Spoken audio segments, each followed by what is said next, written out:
Citoyen TV, la chaîne de l'Afrique digne et de sa diaspora. Sommet intercoréen. Les dirigeants du Sud et du Nord ont signé une déclaration commune. Dans le cadre d'une déclaration conjointe des dirigeants sud-coréens et nord-coréens, les deux pays ont convenu de cesser toutes leurs activités hostiles sur mer, sur terre et dans les airs. De plus, les deux pays vont déclarer cette année la fin de la guerre de Corée et transformer l'accord de cessez-le-feu en accord de paix. Le dirigeant nord-coréen Kim Jong-un et le président sud-coréen Moon Jae-in ont signé vendredi une déclaration conjointe dans le cadre du sommet de Panmunjom.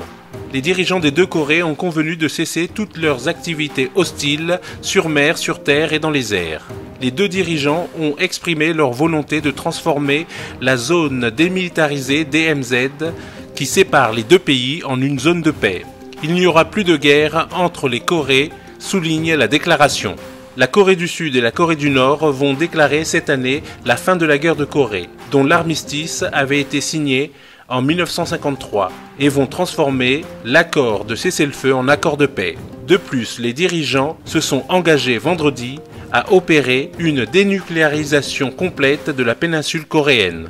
Les parties ont convenu que les mesures prises par le Nord pour la dénucléarisation de la péninsule coréenne sont d'une grande importance et ont décidé qu'à l'avenir, le Sud et le Nord feront tout leur possible pour tenir leurs engagements.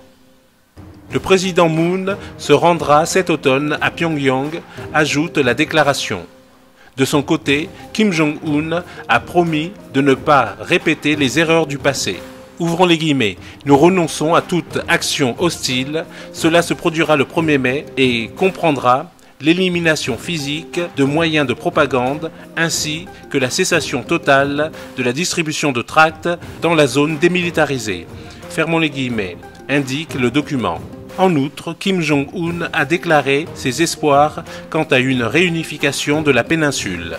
Je crois que le Nord et le Sud se réuniront dans l'avenir, a-t-il déclaré lors d'une conférence de presse dans le cadre du sommet intercoréen. Kim Jong-un a annoncé s'attendre à ce que les Coréens du Nord et les Coréens du Sud puissent à l'avenir traverser la frontière librement entre les deux pays. Vendredi, Kim Jong-un est devenu le premier dirigeant nord-coréen à franchir la ligne de démarcation militaire qui divise la péninsule. La première réunion avec le président sud-coréen Moon s'est déroulée dans la partie sud-coréenne de la zone démilitarisée.